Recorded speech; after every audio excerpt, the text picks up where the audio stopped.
पद यात्रा का मोटो क्या है? पदयात्रा का मोटो ये है कि बिहार की जो समस्याएं हैं, जो हम सब जानते हैं, हम लोग जाने न जाने, जो जनता यहाँ रहती है उसको तो उसका अनुभव है, क्योंकि वो और उनके बच्चे ये हर दिन इन समस्याओं से दो चार हो रहे हैं, इसको भुगत रहे हैं। उनको ये बताया जाए कि अगर आपको ज़िंदगी अपनी सुधारनी है तो दल, विचारधारा, नेता से ऊपर उठ के आपको अपने और अपने बच्चों के समस्याओं पर वोट करना होगा।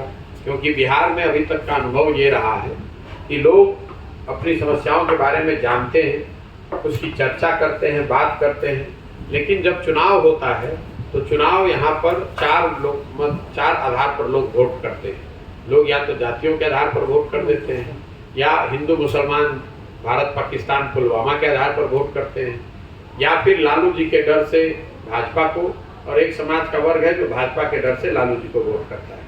तो पदयात्रा का ये उद्देश्य है कि लोगों को ये समझाया जाए कि आपकी समस्या तब सुलझेगी जब आप अपनी समस्याओं के आधार पर वोट करें। दूसरा पदयात्रा का उद्देश्य ये है कि अगर लोग वोट करना चाहें तो उनके पास सही लोगों का एक विकल्प हो। तो पदयात्रा के जरिए गांव, शहर, कस्बे, देहात से ऐसे लोगों को चिन्हित करके निकाला जा रहा है जो समाज की नज़र में सही व्यक्ति हैं और राजनीति में, सामाजिक राजनीतिक जीवन में आकर कुछ करना चाहते हैं। ऐसे लोगों को एक साथ लाकर एक राजनीतिक विकल्प बनाना, ताकि लोग सही लोगों का चुनाव कर सकें। और पदयात्रा का तीसरा उद्देश्य ये है कि अगर लोग तैयार भी हो जाएं, सही लोगों का चुनाव भी कर लें, तो उन लोगों के पास बिहार को सुधारने का एक विजन होना चाहिए, एक कार्यक्रम, एक योजना होनी चाहिए। तो पदयात्रा के माध्यम से हर पंचायत के विकास के लिए अगले 10 साल की योजना बनाई जा रही है। ये योजना बनाई जा रही है कि बिहार में शिक्षा को, रोजगार को, उद्योग को, कृषि को, शहरीकरण को, ग्रामीण क्षेत्रों को कैसे सुधारा और बेहतर बनाया जा सकता है, ताकि अगले आने वाले 10 साल में बिहार को देश के 10 अग्रणी राज्यों में शामिल कराया जा सके। मेरी समझ से इन तीनों चीज़ों के समायोजन से ही बिहार का में सुधार लाया जा सकता है। सबसे पहली बात है कि लोग सही तरीके से वोट करें। दूसरा, अगर लोग सही तरीके से वोट करें तो उनके पास सही लोगों का एक विकल्प हो। और तीसरा, ये दोनों बात हो तो जो लोग चुन कर आए उनके पास बिहार को सुधारने के लिए एक सोची समझी रणनीति, एक योजना हो जिसको भी लागू किया जा सके। सर, आप पे लगातार ये आरोप लग रहा है कि आप बीजेपी के बी टीम से काम कर रहे हैं, तो आप इस पर क्या कुछ कहेंगे?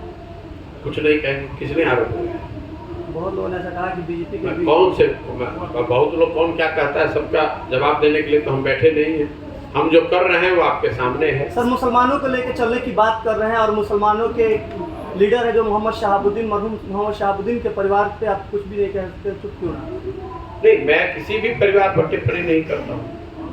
मैं समाज की बात कर रहा हूँ, मैं किसी परिवार की तो परिवार पर टिप्पणी करता ही नहीं। पद यात्रा जो लेकर आप चल रहे हैं, इसमें काफी पैसे का खर्च होता है सर, और ये लोग इल्जाम लगा रहे हैं कि आखिर ये प्रशांत किशोर जी इतना पैसा लाते कहाँ से? मेरे भाई, ये हर प्रेस कॉन्फ्रेंस में आपको कम से कम 100 दफ़े बता चुका हूँ। पदयात्रा का पैसा उन राज्यों के लोगों की मदद से ली जा रही है जहाँ पर पिछले 10 साल में मैंने काम किया है। आज देश में 6 राज्यों में ऐसे लोगों की सरकार है जिनके सरकार में चुनकर आने में, बनने में हमने अपना कंधा लगाया है।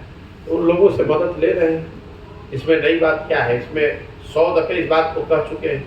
इतना पैसा आता कहाँ से? आप पत्रकार हैं तो आपने मेरे से सवाल पूछा, मेरी जिम्मेवारी है आपको जरूर जवाब दूँ, लेकिन मेरी आपसे अपेक्षा होगी कि अगली बार जब आप तेजस्वी यादव से मिलेंगे तो ये जरूर पूछेंगे कि जब आप बर्थडे अपना प्राइवेट प्लेन पर केक काटते हैं तो वो पैसा कहाँ से आया था। आप नीतीश कुमार से ये पूछें कि जो अपनी पार्टी चलाते हैं वो पैसा कहाँ से आता है। ये पूछना भी आपका कर्तव्य है। प्रशांत किशोर पर क्या इल्जाम लग रहा है वो बिल्कुल आपको पूछना चाहिए। मेरी जवाबदेही है कि मैं उसका उत्तर भी दूँ, लेकिन पत्रकार होने के नाते आपकी भी जो जवाबदेही है कि आप निष्पक्ष भाव से ये सवाल दूसरे लोगों से भी जरूर पूछें। सर, देश के प्रति जो आपकी सोच है बहुत ही सराहनीय है। क्या अगर पार्टी का आप डांस भी करेंगे नई पार्टी बनाने का? नहीं, देखिए, जब पदयात्रा शुरू हुई है उसी दिन से मैंने कहा है कि बिहार जन सुराज जो है ये कोई दल बनाकर चुनाव लड़ने का अभियान नहीं है, लेकिन ये सामाजिक आंदोलन भी नहीं है। ये समाज के जरिए एक नई राजनीतिक व्यवस्था बनाने का प्रयास है। ऐसी व्यवस्था जिसमें अगर दल बने तो वो दल प्रशांत किशोर नहीं बनाए, कोई एक व्यक्ति, कोई एक परिवार, एक जाति विशेष दल न बनाए, बल्कि समाज के सब लोग मिलकर दल बनाए। तो स्वाभाविक तौर पर अगर ये पूरा जो प्रयास हो रहा है वो इसीलिए हो रहा है कि एक सही तरीके से एक दल को बनाया जाए, सही लोगों के साथ बनाया जाए और सब लोग मिलकर बिहार को सुधारने के लिए प्रयास करें। सर, हुसैनगंज प्रखंड से एक रहनुमा है मौलाना मजहर, उनके परिवार के लोगों का यहाँ अच्छा खासा हुआ है, तो क्या वो परिवार आपसे जुड़ा हुआ है? मजरूल हक साहब के पूरा परिवार के लोग आज से नहीं 6 महीने से हमारे साथ चल रहे हैं। उनके जो ग्रेट ग्रैंडसन हैं वो तो रोज ही हमारे साथ चलते हैं। सर, जो भ्रष्टाचार, उनके घर गए हैं, उनके लोगों से मिले हैं, उनके सारे लोग हमारे साथ चलते हैं, रोज चलते हैं। तो साथ में पदयात्रा कर रहे हैं महीनों से वो लोग। सर, युवाओं में जो खुशी दिख रही है, खुशी का माहौल दिख रहा है। युवा कह रहे हैं कि महागठबंधन की सरकार ने भी हमसे वादा किया था कि हम आपको एजुकेट है तो आपको एक जॉब देंगे, एक रोजगार देंगे जो आपका प्लेटफॉर्म बन जाएगा। और प्रशांत किशोर ने भी ये बात कहा है कि युवाओं को हम ऐसा कर देंगे कि युवा कहीं दूसरे जगह नहीं जाएंगे, अपने स्तर पे अपना पढ़ाई का यूज करेंगे, अपना जॉब ले लेंगे। तो क्या प्रशांत किशोर युवाओं के लिए क्या कुछ करेंगे? मेरे भाई, हम ऐसी कोई वादा करते ही नहीं है जो कि हम ना कर सकें। मैंने ऐसा कहीं नहीं कहा है। जैसे जिस महागठबंधन की आपने बात कही है उसमें उसके नेता आरजेडी के नेता तेजस्वी यादव ने ये कहा कि हम जब सरकार में आएंगे तो पहली कैबिनेट में ही 10 लाख लोगों को नौकरी दे देंगे। वो तो आज समाज के सामने है कि वो झूठ बोल रहे थे। उसके बाद माननीय मुख्यमंत्री नीतीश कुमार ने 15 अगस्त को कहा कि वो 10 लाख लोगों को नौकरी दे देंगे। मैंने खुली चुनौती दी हुई है, अगर ये दोनों लोग मिलकर भी 1 साल के अंदर 10 लाख लोगों को सरकारी नौकरी दे दें तो मैं ये पूरा अभियान उनके समर्थन में वापस ले लूँगा और उनके नाम का झंडा लेकर ढोऊँगा। ये लोग समाज को बेवकूफ़ बनाना, कोई भी बड़ी बात कह देना बिना सोचे समझे, उनको ये पता भी नहीं है कि 10 लाख नौकरी देने का क्या खर्च होगा, उनको ये पता ही नहीं है कि 10 लाख नौकरी देने की व्यवस्था क्या की जाएगी। लेकिन गलती सिर्फ उनकी नहीं है, गलती उनकी नहीं जो झूठे वादे कर रहे हैं, गलती आपकी और हमारी भी है जो उस झूठे वादे को बिना जांचे परखे सही मानकर उस पर वोट कर रहे हैं। जिस दिन तेजस्वी यादव ने ये घोषणा करी तब बिहार की जनता को ये पूछना चाहिए था कि भाई आपकी पार्टी की, आपके पिताजी, आपके माताजी की सरकार थी इसी राज्य में 15 साल, उस 15 साल में आपने कितने लोगों को नौकरी दी? और अगर नहीं दी तो आज आपके पास कौन सा ऐसा ज्ञान आ गया है कि आज आप वो नौकरी दे देंगे? उसी तरह नीतीश कुमार ने 15 अगस्त को जब गांधी मैदान से घोषणा की पिछले साल, तो लोगों को ये पूछना चाहिए था कि भाई आप 17 साल से मुख्यमंत्री हैं, अगर 10 लाख लोगों को नौकरी दी जा सकती है या दी जा सकती थी तो आप इंतजार किस बात का कर रहे थे? पिछले 17 साल में दे देते। तो ये बातें तो भरी दोपहरी में आंख में धूल झोंकने वाली है।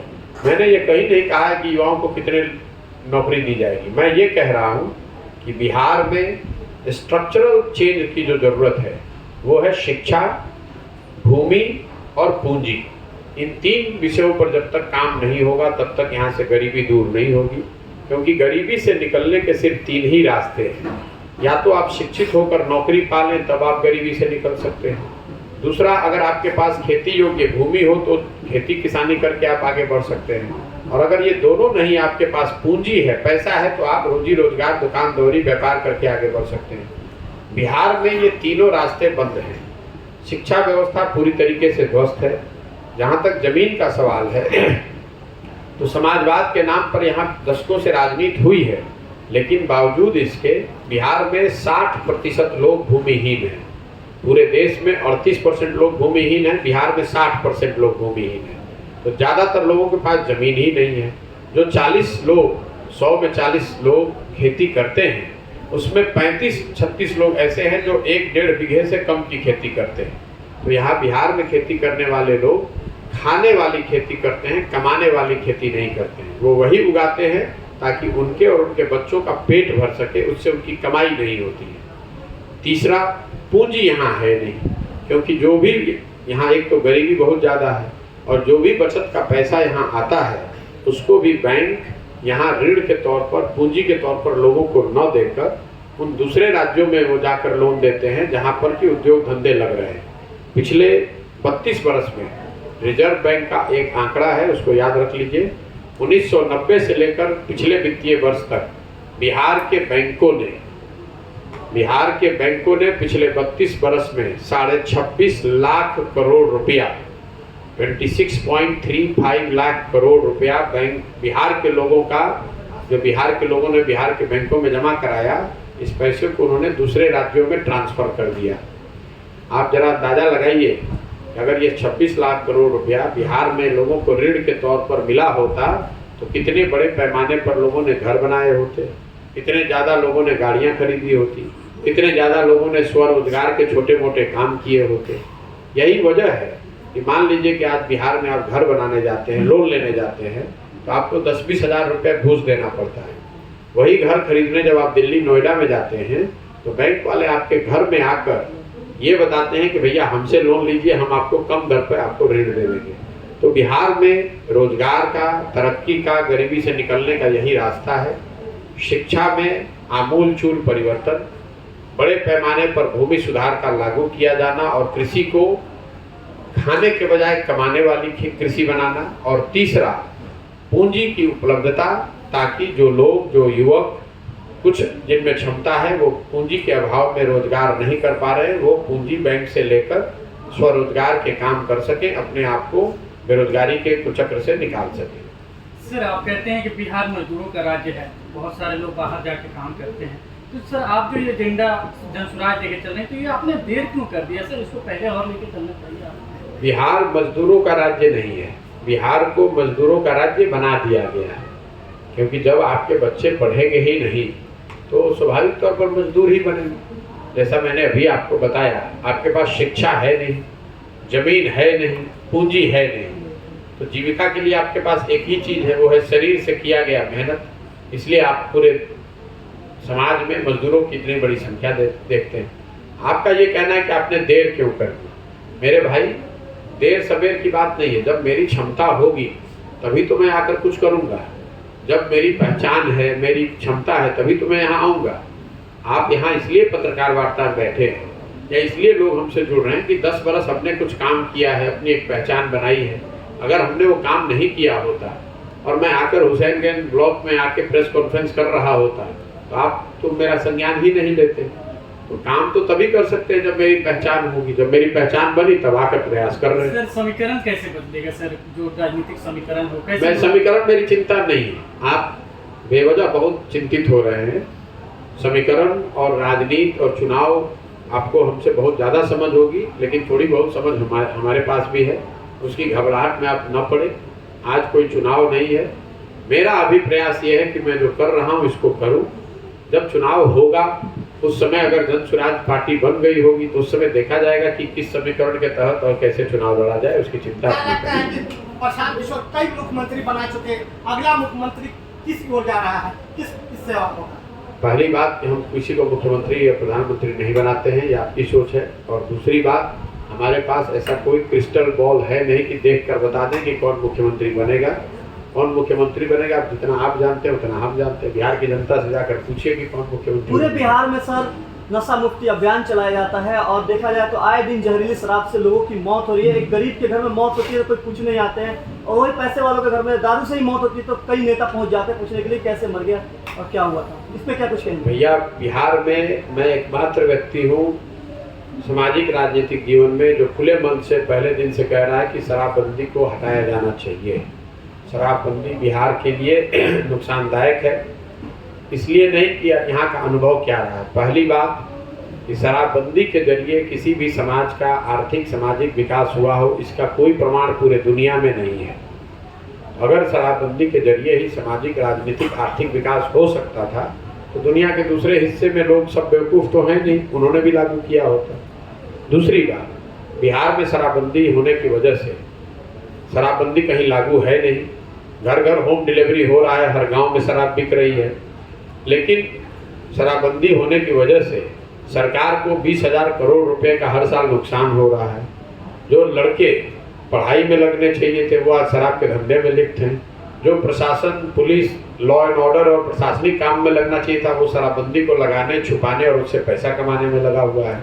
और जिन महिलाओं के नाम पर इसको किया गया है, जब गरीब घर के बच्चे पकड़े जाते हैं शराब के साथ तो उन घर की महिलाओं को ही सबसे ज़्यादा प्रताड़ना से सहनी पड़ती है।